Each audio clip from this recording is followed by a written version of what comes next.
When the film Inception released in 2010, people were leaving the cinemas disappointed! You see, while the film had promise, it lacked one vital ingredient: zombies. Looking to capitalize on this glaring omission was Shinji Mikami, the director of the first Resident Evil. He started work on a video game later the same year, codenamed Project Zwei. It would take 4 years to develop both the game and a way to skirt IP laws. The Evil Within released in 2014. I played it 9 years later, and I want to tell you what I think about it. But before I do, I need to issue the following retractions.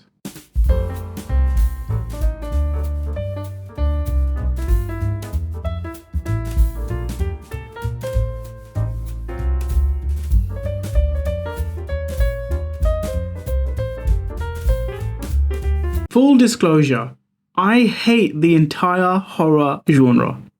Don't take it personally. All I'm saying is that I'm not built for it. I do not enjoy being frightened. I do enjoy free games though, and my thriftiness got the better of me when The Evil Within was given away as a freebie on Epic Games the other day.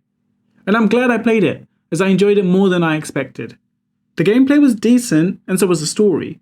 But what I ended up appreciating the most were the gaps in the story, what the game doesn't tell you. You have to listen to the notes she's not playing. I can do that at home. The Evil Within had me thinking about its story well after the game had finished. But I'm getting ahead of myself. Let me first discuss the premise. FYI, this is a review for a survival horror game. That means there's going to be some incredibly violent and gory footage here. So don't say I didn't warn you. And importantly, the game does come with a photosensitivity warning, so please bear that in mind before you watch the rest of this video. All units, 1199. I wasn't lying about the Evil Within similarities to Inception. In fact, Mikami himself did say in an interview with IGN that we were greatly inspired by Inception. 本編言ったらインセプションの設定、ストーリーっていうところはかなり参考にしてますね。And in some ways, the game really is a more raw, more interesting depiction of a similar story. However, in many more ways, I'm afraid it's an unnecessary and nonsensical imitation. Let's start at the beginning. The Evil Within doesn't waste any time setting the scene, which I thought was great. You get told that there's been a violent situation at a mental hospital. Detective Sebastian Castellanos, the protagonist, arrives at the scene with his detective buddies, Joseph and Julie. They're greeted with an absolute bloodbath, bodies everywhere. You find one doctor who's managed to survive, and of course he starts speaking incredibly cryptically. I half expected him to blabber on about a prophecy or something, but all he does is mention something or someone called Ruvik. When you check the security cameras, you witness the guy from Assassin's Creed commit what surely must be a supernatural triple homicide. Somehow, he can see you through the cameras. He teleports behind you and then stealth stabs you in the back.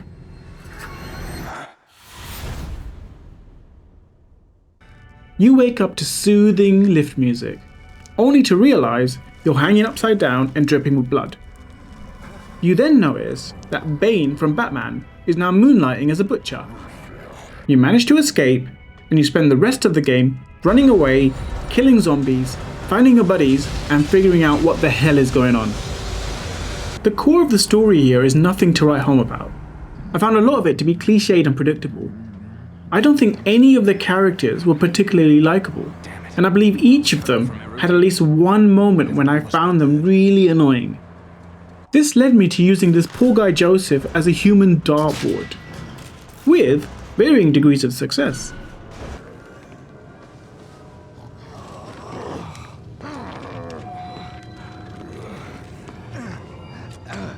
Joseph!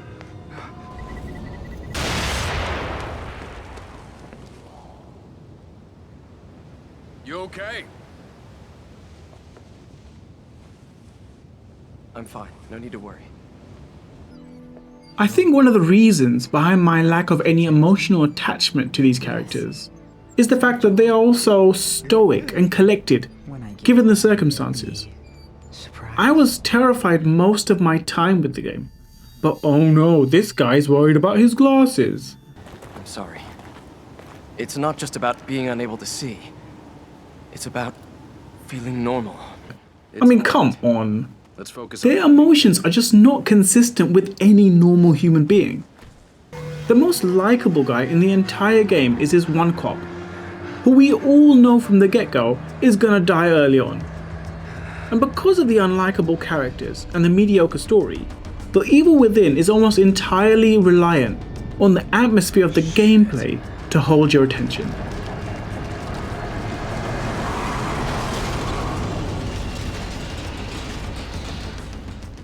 That's what it was like, Seb. If it wasn't for the tense and nightmarish atmosphere, I think the story here would probably have been comically emo. Just quietly sank into a bottle. We can't all be perfect. It never affected my work. But hey, you read the IA report. You know I didn't report you because I was worried about your work, Sebastian. In terms of the storytelling, the cutscenes and dream sequences do much of the heavy lifting. To give credit where credit's due, these are actually both done rather well. Some of the scenes can be incredibly cinematic. However, the game provides some further depth and context through one of the more annoying and random parts of the game, the collectibles. There is a lot of information to be gained from recordings, documents, and newspapers in the game. Some of these are no problem to find, such as newspapers, but it's much easier to miss recordings, particularly if you're spending much of the time running away. I've never liked collectibles in games, and I'm still of the opinion that if you're going to include them, you should make sure that the experience is not ruined for someone who doesn't care to collect them. In this case, the keys and the map fragments are practically the only types of collectible that don't have an impact on the story. I don't like how it's done here, and I think they should have implemented all of the story collectibles, much like they did with the newspapers. You would still understand most of the main story without the collectibles, but you would learn next to nothing about the protagonist, which I think is unforgivable.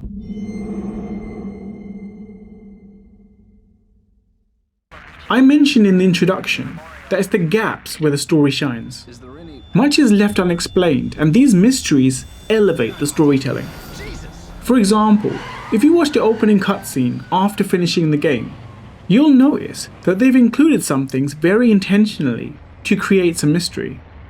However, I can't shake the feeling that this is a bit of a cop-out. Yes, the gaps did have me thinking about the game after it ended, but it also allowed the devs to be lazy. Did they just run out of time and think, we'll sort this out in the sequel? In comparison to how the story is told, I feel that the devs have either withheld too much so that the remaining story has suffered, or that it was never fleshed out enough to begin with, and they thought they'd risk ruining the story if they included parts prematurely. It's hard to tell. In either case, I did like the mystery, but I'm also scared to get answers, because I don't know how high the quality will be. The game definitely seemed like it was designed with a sequel in mind, and with 2 DLCs and a sequel already being released by the time I played, this only confirmed my suspicions. I do want to talk about these gaps, and the questions I still have, but I want to avoid any spoilers in the majority of this video, so I'll discuss all my questions at the end. In the meantime, let's move on to the gameplay. Settle down. From time to time, the evil within will scare the bejesus out of you. It's not over the top with jump scares, and thank the Lord for that. It's more frightening thanks to its use of pacing and atmosphere, particularly in the early game. The use of claustrophobic environments, alongside your unfamiliarity of the mechanics in the early game, gets you worried about what's around every single corner. However, I did find myself getting desensitized to it fairly early on. Because of this, I feel like the narrow, dirty environments did overstay their welcome just a bit.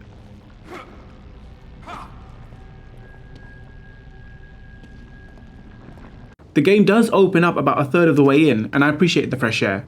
I feel like these type of horror survival games all face the same issue when it comes to keeping you on your toes. Players are naturally going to get desensitized to it at some point. Because of this, the beginning of these games are always going to be the most scary. Once the fear has faded, repeating the same tricks and design will just end up being boring. I imagine that the devs here recognized the problem and made the sensible choice to change the scenery and the type of gameplay. It does end up becoming a different game, but I didn't mind. I actually appreciated the variety and I think it was the right thing to do. As is common within this genre of games, you'll be playing with limited ammo, need to be selective with the shots you take, and of course you're going to have atrocious aim. But there were two main alternatives that you could take to avoid direct combat. The first of which was stealth. I thought this worked rather well, and with some patience you could take out a fair amount of the normal zombies this way.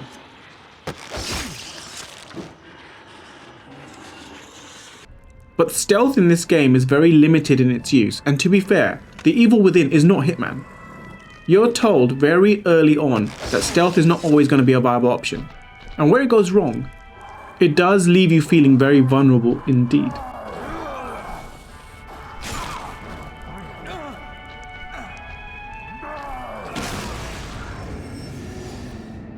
The second option to avoid combat was my preferred option, simply running away. The game is more or less linear. You don't normally need to backtrack, you just need to make it to the end of the chapter. Because of this, running away is a serious option. I liked how many of the enemies were optional, provided you could find a way to avoid them. This even includes a boss. You can just run away. I feel like this gives the game some realism, and if I was really in this situation, I would be running away 99% of the time. The rush in fleeing is also counterbalanced by the environment. Most commonly traps. There are a number of traps that can either stall you, really hurt you, or one-hit kill you. When you're running away, you're forced to look out for these traps, and this stopped me from just rushing through each level. Otherwise I ran the risk of just exploding randomly. I thought the balance between risk and reward was implemented really well with both approaches. It encouraged you to adapt your playstyle based on each situation. This is important given how unforgiving the game is. There are a bunch of things that can one-hit KO you. Building on this, I thought the way the autosaves and chapters were implemented really well. This isn't Dark Souls, and although you'll die a lot, the game will not really punish you for it. I like this, and also how they created the save space in the asylum, where you can level up and save. It kept the game feeling fun scary, and not too stressful scary. Having said all that, you will need to do a lot of shooting, and I found the combat to be fun. First, I found the range of weapons to be pretty decent. The core weapons are a pistol, a shotgun, a magnum, a sniper, and a crossbow with a bunch of different bolts. They all play their part, and depending on the scenario, I never felt that any of them were obsolete. My only criticism would be that the magnum comes very late in the game, but it's also a bit of a misfit given how powerful it is. They did try to limit its use by restricting the amount of ammo they give for it, but I honestly feel that it should have come earlier in the game and been made a little bit weaker. When it comes to what you'll be poorly aiming at, there's actually quite a large variety when it comes to enemies. You've got regular zombies, also called the Haunted. These account for the vast majority of the enemies that you'll face, and I feel that they are a bit too weak for most of the game. Again, I ran past most of them when I could, but it was well into the game that they actually started carrying weapons. For the most part, they were stupid and managed to get to you by sheer volumes. It's the stronger and more unique enemies that require a bit more strategy.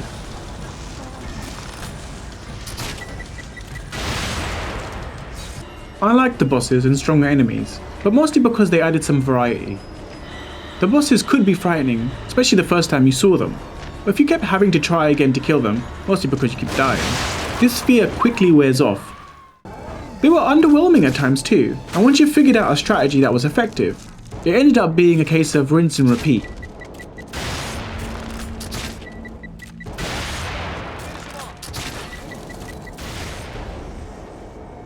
The mini-bosses and just stronger enemies were better.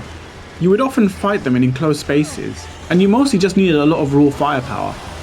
It could be quite tense when you're running around corridors scrambling to find any ammunition you can get your hands on. It ended up being really fun.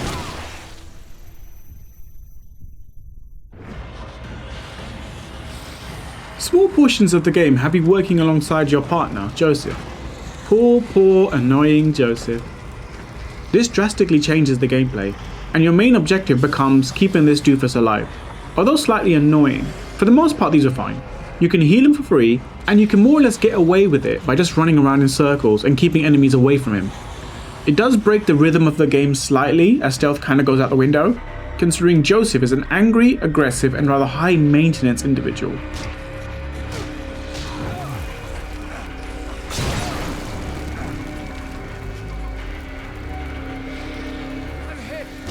If you're anything like me and you keep shooting at Joseph, and to be honest, even if you don't, you will spend a lot of time just collecting junk, whether it be ammo, matches, green gel, trap parts, or collectibles. Out of all of these, I think only collecting trap parts from disarming traps was close to being fun. Generally, this scavenging for resources isn't an enjoyable experience. I understand why ammo and trap parts are treated like a scarcity, and this does add to the atmosphere, but I didn't like how the game incentivized me to smash up crates in order to gather green gel. I think it would have been fine in smaller doses, but there is just too much of this type of busy work in the game. Now, one of the things you'll be collecting is matches, and I couldn't quite wrap my head around them.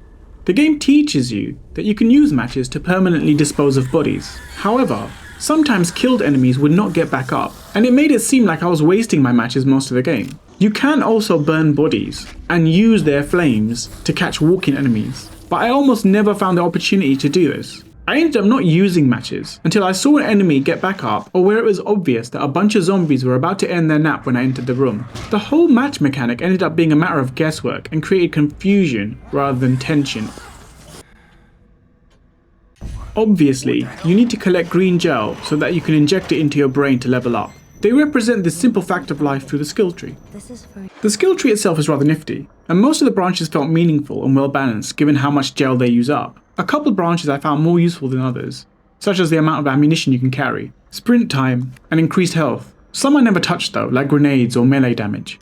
Overall, I felt there was something there for everyone. If you do have the patience to go around collecting the green gel, you can unlock pretty much everything fairly quickly. A small aside, I mentioned earlier that I wish the Magnum came sooner. It means that you don't have as much time to collect the gel to upgrade it, and to be honest, I'm not sure it's necessary either. Outside of the main combat mechanics, there are some small find and collect type tasks, which are okay, particularly if you've just cleared out the level. Some other button mashing tasks felt like a bit of a waste of time. The only time they felt fun was when you knew you hadn't killed everyone, you had been spotted, and you were really hoping to get the button mashing done and run away in time. Other than that, it just felt tedious. I did like the little running away or quick time cutscenes, but they never really felt too tense. There was one though in the middle of the game that I really enjoyed, and it felt like a meaningful fail when I didn't do what I was meant to do in time.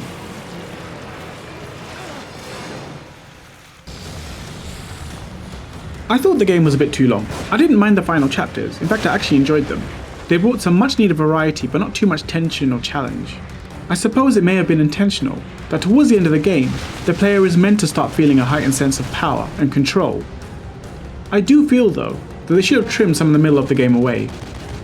The final chapter itself felt a bit overly longed out too. It started off challenging, which is fine, it is the final showdown after all, but after that, it was just a piece of cake. I thought it was a strange way to end the game, but I didn't find it too disappointing. It just ended up being a different game to the first 95%.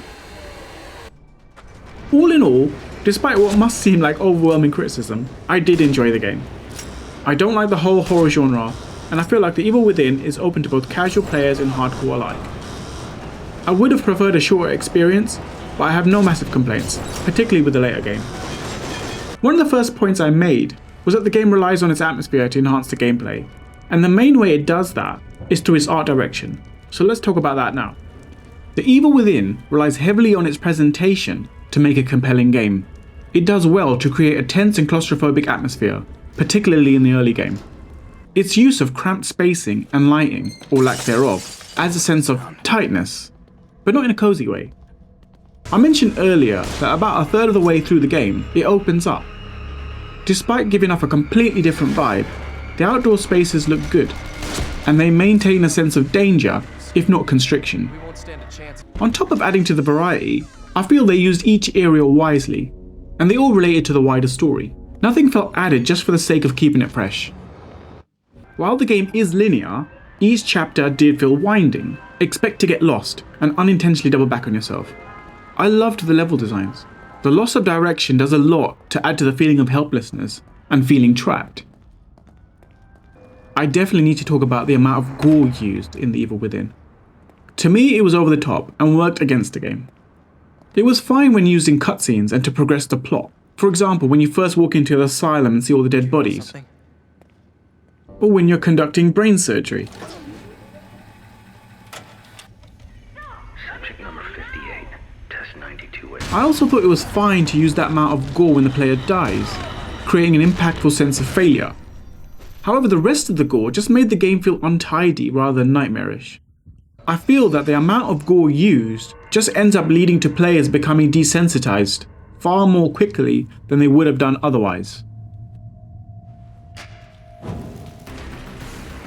For the most part, enemies are designed well. The majority look gross and intimidating, and it was handy to know that physically bulkier enemies were harder to take down.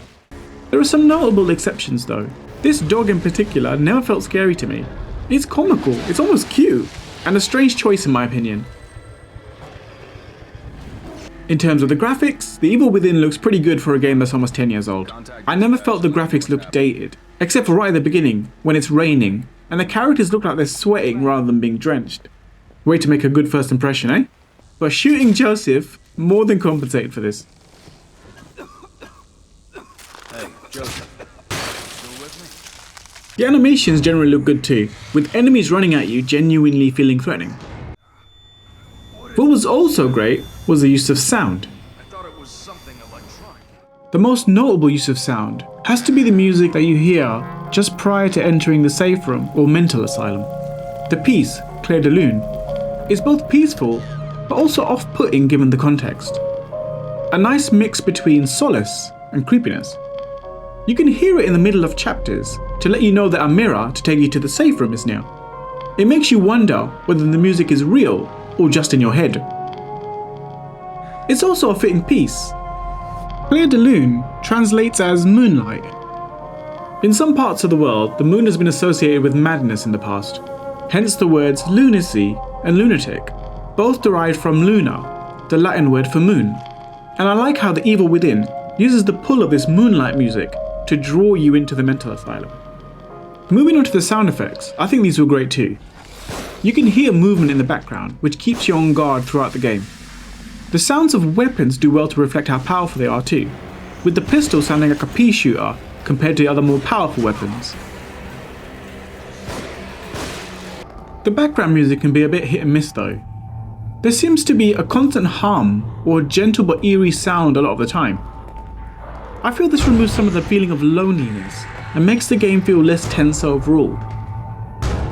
Tense music is added when there are a lot of enemies, and it doesn't seem to increase their impact. I think this is because in comparison to the loneliness and the anticipation of danger, it ends up being less tense actually knowing that there are enemies present. I think the best way to show this is to compare it to what I think is another great use of sound in the game, namely when dealing with Laura. She is visually terrifying and incredibly hard to take out. However, her screams are so loud compared to anything else in the game that it was genuinely terrifying every time you saw her. I think what also helps is the fact that prior to seeing her, you're usually in silence. No music, maybe a small hum, but basically just hearing doors closing and footsteps. Yes, some tense music comes after she pops up, but the impact is elevated because of the silent moments prior to that, rather than the tense music after it.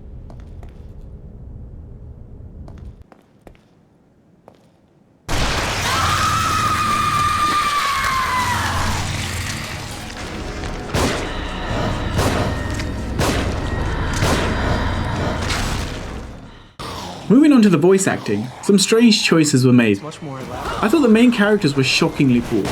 Honestly, they just seemed to convey so little awareness of their predicament.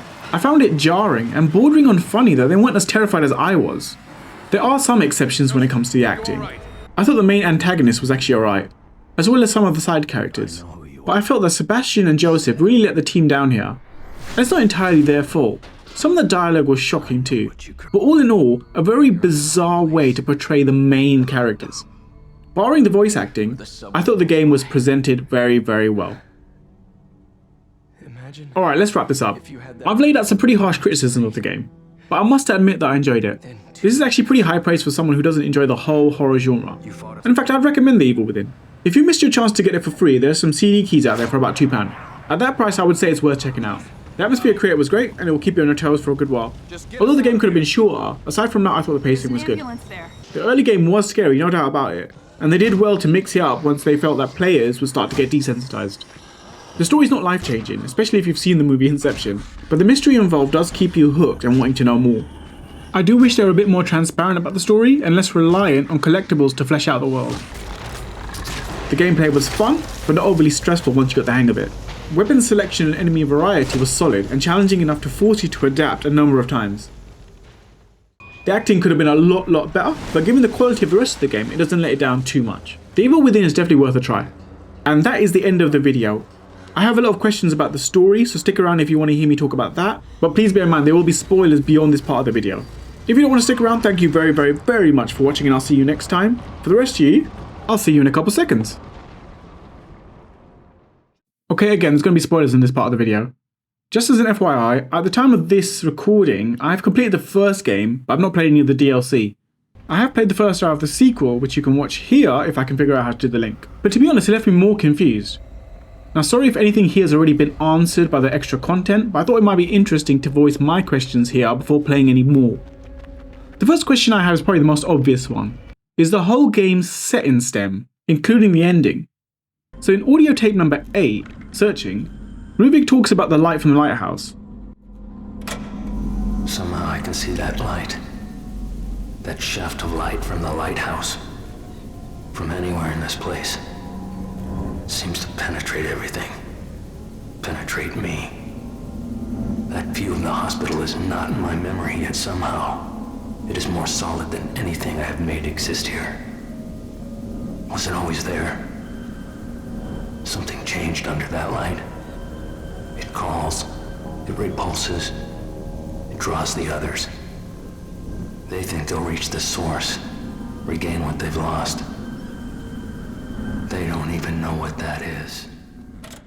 And even he's questioning what it is and why it's there. And then you have audio tape number 2 talking about a sharp pain in the brainstem. Armed with all that information, when you watch the introduction again, some obvious questions need to be asked, or assumptions made. You see that same headache-inducing noise that seems to affect the 3 men in the car. I imagine this is the same sharp pain in the brainstem that we talked about earlier. Julie, on the other hand, for some reason, keeps taking a nap. Gives you the creeps, doesn't it? 127, 124, please be advised. Some problem with Shimano's on a Beacon Memorial. Jesus! Either she's not affected, or she expected what was going to happen. I mean, why is she in and out of consciousness, or is she just closing her eyes for the ride? Then you see the light of the lighthouse pulsing on the mental asylum. This is all before they arrive. Are they already within the STEM system at this point? In my mind, they must be. So that also begs the question, when Sebastian leaves the mental asylum at the end of the game, is he still in STEM? He still suffers from the same headache. Did he ever leave, or was he reconnected, or what? The lighthouse light goes out, but it was still there. And then he sees Leslie, who then disappears. Is Sebastian still connected with Leslie and Rubik? I've got no idea. And with the opening of the Evil Within 2, all of that either was just brushed under the carpet, or is going to be dealt with later in the game. I've got no idea what's happening here. Speaking of Leslie, who exactly is he? My initial thoughts, even before the story got going, was that he was Rubik. They look so similar, and they eventually seemed to merge, so my suspicion from the beginning was that they were the same, and that Leslie was just some part of Rubik that he needs to access to escape. But I don't know, the game does seem to insist that they are completely different people, but I just can't shake the suspicion. Surely there must be something here that the game is hiding.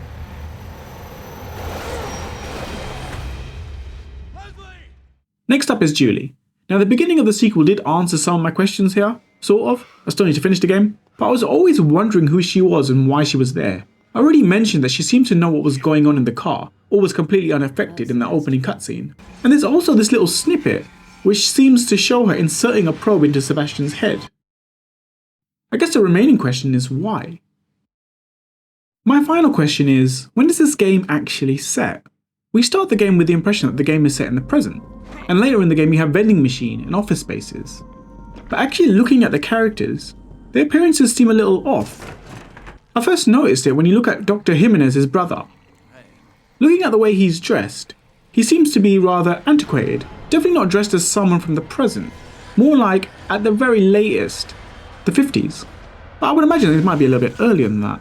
And with that, when you look at everything else, you start to notice all of it seems a bit old. The safe room and the asylum look a bit old. Why is the nurse dressed like that? Why are all the filing cabinets really old-timey? Even the syringe for health now looks like an old-timey syringe. The machinery, the newspapers, the recording apparatus, they're all old-timey. And then you look at Ruvik and his backstory. He's dressed like he's living in olden times too, and the farmers as well. This must be at least the 50s, maybe early 60s, but I would imagine even earlier than this. And when you look at all the other characters, there's no clear evidence they're from the present either. They're all dressed rather timelessly. There's only one exception, of course, which is Kidman, who's wearing jeans, but that's not necessarily any evidence that she's from the present either. So when is this all set? The 50s? Or is it that Ruvik has been connecting their brains for decades and that influences the environment, so all of them entered STEM prior to the present, and maybe it's only Kidman who's bringing the modern world into the STEM connection? In which case, why does no one else bat an eyelid to it? And when did Joseph and Sebastian enter STEM? I've got no idea. Anyway, that's all my questions. Hopefully the sequel and the DLC, if I can get my hands on them, will answer these. And with that, this is the true ending of the video. Thank you very, very, very much for watching, and I'll see you next time.